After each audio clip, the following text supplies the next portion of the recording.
केहू दुनिया में नहीं खड़ी तोहरा सिवा है, तोहरा सिवा।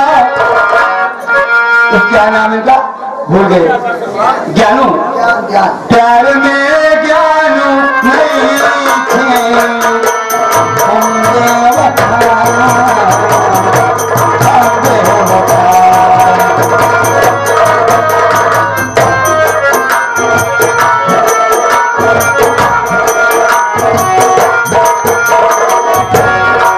चाहे बतिया तो माना, चाहे मत माना हो, चाहे मत माना हो, प्यार में राजा नहीं खेले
अपनी फरमाइश पर खुश होकर क्या फिर से करते हैं शेखनूर में से। बहुत बहुत धन्यवाद। आप जी आ सकती है लास्ट गाना गाइए।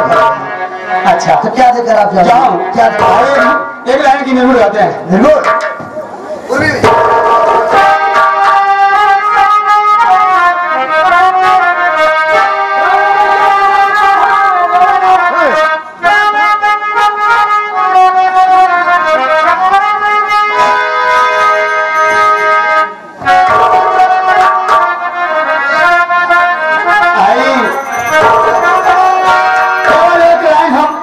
निर्गुण गाकर जा रहे हैं आपके पीछे में, सबके पीछे। इंसान जब वहां से आता है तो कितने वादे के बाद आता है, लेकिन जब यहाँ आता है तो सारे वादे को भूल जाता है।